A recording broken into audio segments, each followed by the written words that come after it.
Welcome to Behind the Headlines, a podcast by the Bailiwick Express. I'm Matthew Leach.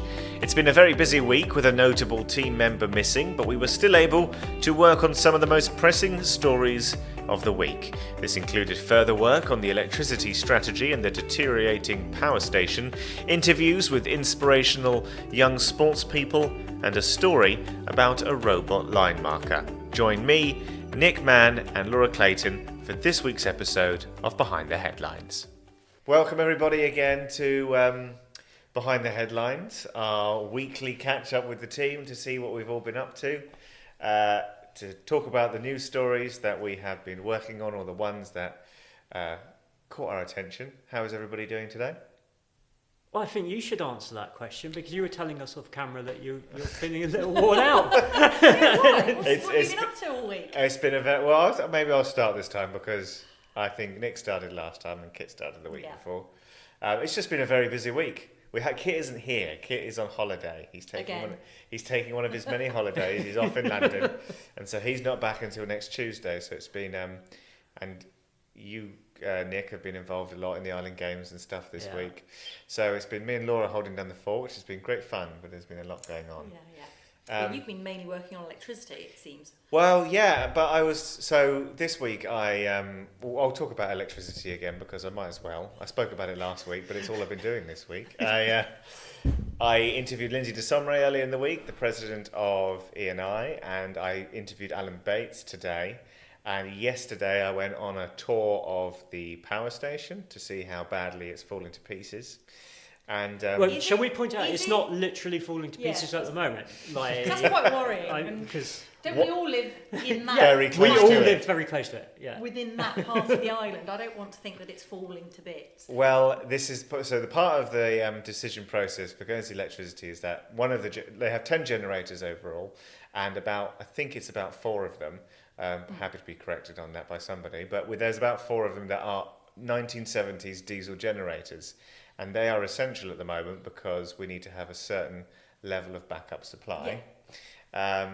But the electricity strategy gives Guernsey Electricity direction whether or not they can start to decommission part of it or invest, which is the option they don't want to do, which is the no direction option, stay as we are, which means they have to invest a ton load more money into all this old equipment, some of which the parts don't even get made anymore. So you have to kind of get them bespoke made.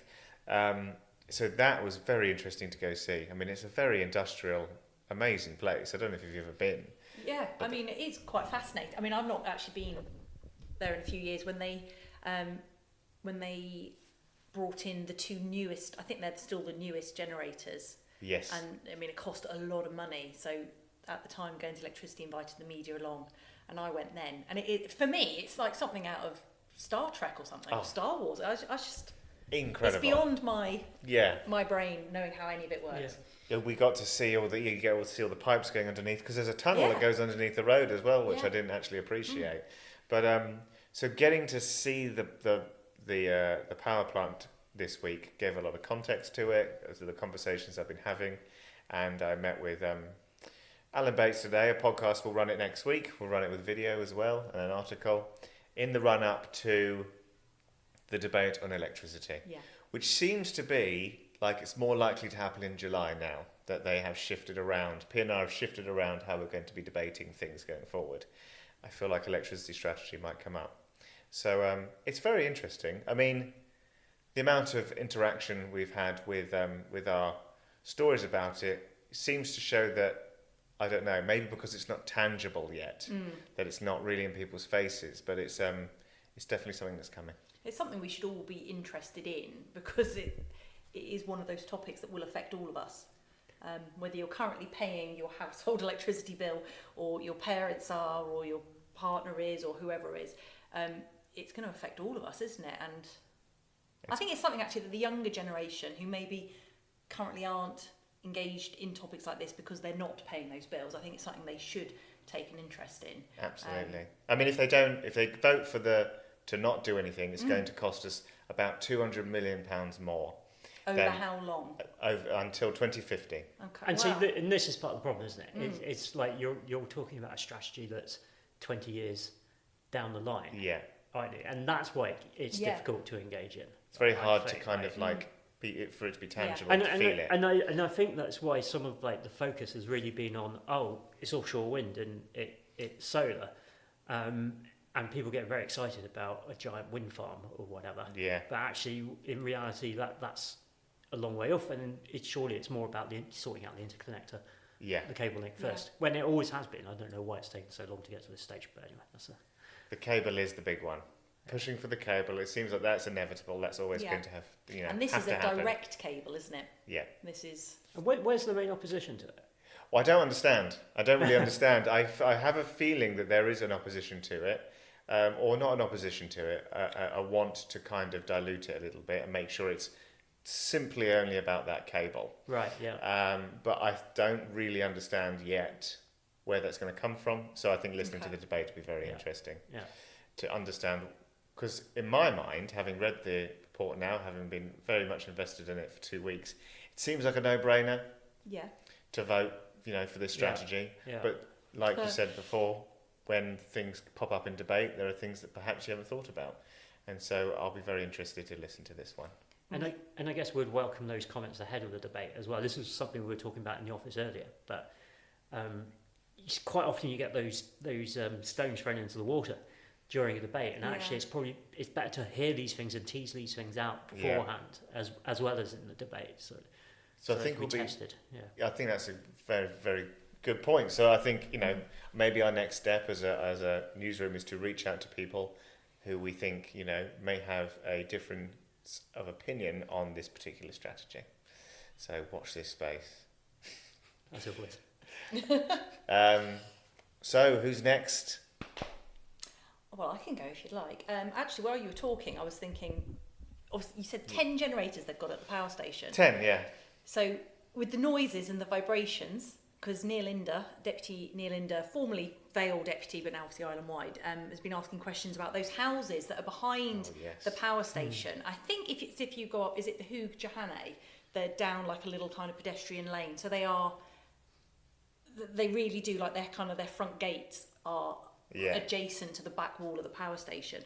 And so it's been confirmed now in a story we published today that there aren't actually any formal restrictions on those houses being lived in by anybody. It's just the power station have bought them and are keeping them empty, because the previous owners who lived in those houses were suffering with health issues from the vibrations and the noises from the generators, and they were the houses that were closest to the power station. So you're just thinking about just the scale of such an industrial site. Oh yeah, living nearby that is going. Don't they pay for some people's cars to be cleaned because of the dust? I believe so. That's and isn't it? There are still lots of houses around there. It is, being Guernsey, it's a very industrial area, but it is also a very residential area. It's just, I guess, if you're a road away compared to literally just being the other side of the back fence. So even though there is a housing crisis and there are people struggling to, find rental accommodation, whether or not anyone would want to live that close to 10 generators. Why is Deputy Inder so keen on this particular topic? I believe because he's posted videos on his own political Facebook page, where he shares details of his work and things that he's looking into. So on the videos that he's shared on there, I think, there are possibly 8 terraced houses. Well, I say terraced houses, actually. I remember going in one of them many years ago now when people were still living, in the last decade, when people were still living in those houses. And they're quite large. They're family houses. I mean, you could fit, there's probably 3 or 4 bedrooms in some of them. And he was asking, we've got people that are crying out for rental properties or short-term lets. And here we've got vibrating houses. Yeah, and that's... It doesn't feel right, does it? It doesn't. No, I think he's now had that answer from Deputy Roffey from ESS that actually, no, there isn't any... the Officer of Environmental Health hasn't said, no one can live there. There is no formal report. There's not been any direction from Environmental Health that no one can live there. I think the decision has just been accepted by most people that actually it's not. Space be used for anything else? I mean, if they're just going to keep them empty forever, couldn't they just knock them down and turn them into like a warehouse? I think they are used for storage. I think that's what Guernsey Electricity have been using them for. Yeah. But it seems maybe knock them down and put some green space there. Yeah, absolutely. Let's have That's a- a wonderful Allotments. idea. Have some allotments. Allotments, Oh, that would A be a park? nice idea. Yeah. a little park. Oh, well, all these ideas. Yeah. All costs money though, Yeah, it does. doesn't it? Yeah, we don't have any apparently. Yeah, and we also exactly. don't own these houses. So. Yeah, that's true. Yes. I should have asked Alan about it today. Yeah, What are you yeah. going to do with these houses? Yeah. Maybe he could live in them and sell his house. Maybe. You don't. No one likes to live where they work, though. I think that would be awful, personally, to live that close to work. So no, Listen maybe to not. it all the time. Yeah, no. But what else have I been working on this week? This morning, or earlier today, I was at the Huggett School where they had an Island Games assembly. So it was members of the Guernsey team, including 2 girls, Darcy, who is in the athletics team, and Molly, who's in the swimming team. And they're both still at school. They're at secondary school doing their GCSEs and A-levels. So they took them back to their primary schools this week so they could speak to pupils. And in Darcy's case, so she's in, I think she said year 10 now. So it's not been that long since she was at Le Huguet Primary School, and she saw some of her former teachers. And they were able to speak to the children at the primary schools about, life as an athlete and their training and what they're doing, but also their diets and healthy eating and generally living healthy lives and being active. It's one of those things, actually. It is, everyone says about, inspirational people and the Island Games being inspiring. Actually, you think it is quite inspiring when you see someone so young going back to a school that actually they were only at like 5 years ago. So lovely for them as well. To go back and say, be presented as a role model, and that's what the Island Games Association and the Health Improvement Commission has said. These young people are the role models we should be looking at. So that was really nice to go along. And to has see that inspired your running as well? I think I'm a little bit slower than Darcy. Yeah, okay. But, quite a bit slower, and I can swim just about. So definitely nowhere near Molly. Molly told me that she, even when she's not training for something like the Island Games, she swims for at least an hour, 6 days a week, normally before school, sometimes after school as well in the evening. Wow. So sometimes an hour, sometimes 2 hours or more a day. And that's when she's not training for an event like the Island Games. And I think she's doing her A-levels now, so she'll be around 18. And this is her second Island Games. She was at Gibraltar 4 years ago. So, people I mean, are I run, different. try to keep fit. Yeah. They're in a completely different ball game to me. But yeah, it's definitely inspirational. And the other person who's been visiting, there's been a team of them actually going around primary schools this week, and they're going to carry on for the next few weeks. Ulrika Maish was there. She's a runner, super quick lady. And Sarah Mercier, also in the running squad, I believe. Sarah Rowe, is it? Okay. And Andrea Nightingale, who's a triathlete. And she was actually at the Huggett School with one of her bikes. And there was this one young boy who was... from the drug and alcohol strategy, Andrea Nightingale? Yeah. Right, and then, so she's developed this love of, and she's got a real skill for triathlons. And there was this one boy at the Huggett School who was very interested in asking about her bike and asking about cycling and what it's all about. And she was telling us about the different bikes she's got and why this bike that she had with her today has got certain wheels on it. It was a time trial. That's yeah. it. Yeah. See, I learned You're so learning much. so You much. are. This is what the Island Games is about. Yeah, It's all of definitely. us learning. So It looked very uncomfortable, this bike, but They are. and it was very Yeah. light. She let me touch it, like lift So it you're up. learning a lot. Yeah, and so like I said, it was really nice to see the children asking questions. This one young boy was very interested in cycling, so it's good to the see. future triathlete. Possibly, yeah. So this obviously dovetails into the work that Nick's been doing with the Island Games, and which I'm sure has been plenty this week. You're going to have so much time on your hands. I don't know what's going to From happen mid-July onwards. when the Games is finished. Yeah. Well, I do know what's going to happen because I won't say anymore. Say that. I won't. Yeah, let's hold on. to Hold that some for- surprises Yeah, for let's people. keep some suspense. Let's not give everything away. No, I've spent a lot of time this week interviewing various athletes, sports coordinators, but I guess the main story we've had was Guernsey Athletics announcing their squad.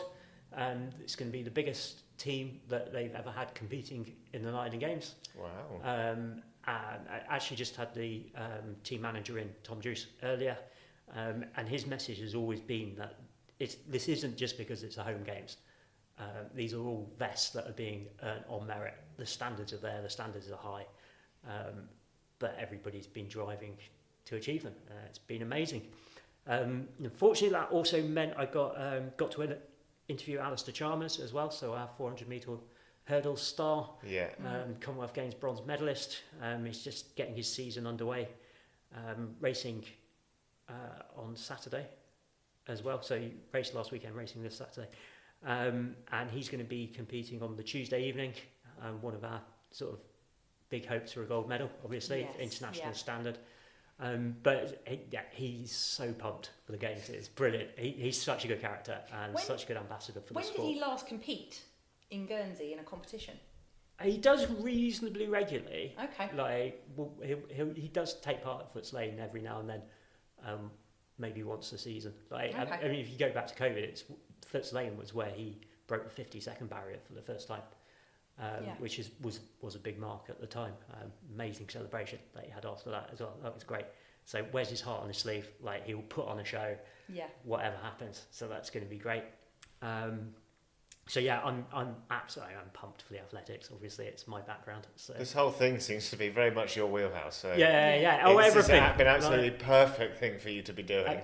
Like my brain is going to be. I don't know. At the end of that week, I wonder how much energy I'll have left. I just want to see it all. It'll be residual energy. You'll be full of it. See it all and be everywhere. It's coming around quickly now as well. We're going to be less than a month to go, aren't we? I know, 29 days today. So we are rushing towards it. Yes. Yeah. And you can if you're listening to this now, you can listen to the Alistair Chalmers podcast already, right? Yes. Yeah, that's already out. Yeah, that's already out, and then we've got lots more on the way as well. Plenty more audio, video, and content. Yeah. All very exciting. It is. It's going to be great. And I also wanted to give a shout out to the robot. Oh yeah. Can this be Kit's story? This can be Kit's story. Kit isn't here. Yeah. So Kit, the cactus. It feels, the States Works have got a robot. They have, yeah. How amazing is that? But not taking anyone's job. Oh, all right. Or is it? No, I don't know. I don't know. It needs to be. It needs to be kind of Manually like looked after or whatever. So yeah. We should probably explain this a little more. So States Works has bought a robot called the Tiny something. I can't remember the name of it. And this is to. It's like a line drawing AI, and so they used to paint all the lines on cricket pitches and football fields and all this kind of stuff and education sites by hand, manually, with like a line drawing machine. Now they just pump it they write in a code and it just goes off and does it. And I think the idea is that the person that's controlling it can then go and do other tasks. Yes. Whilst it's happening. Whilst that's happening. So will it? I don't think it's taken a job. That's good.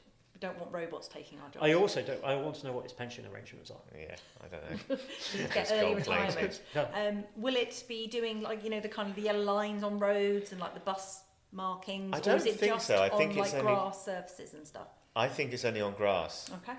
I think there's questions to be asked. But there are. Maybe I mean, there's This more. conversation has already shown that there are a lot Yeah, of we stones to haven't thought turn about here. this enough, have we? No. So keep your eye on the Bailiwick Express. For more We're going to be robots. asking More robot news. more robot news next week. Thank you very We'll much. find out.